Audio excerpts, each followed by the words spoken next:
And so he had this bike kind of put together, bought it years ago, and he called me up and we kind of talked, and I was like, man, I'm looking for a knuckle. I was like, he goes, well, I might just have one.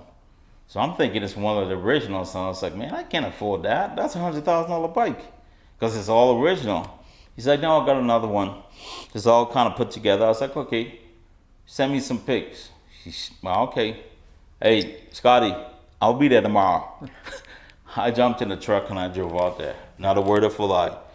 I wanted to see this bike.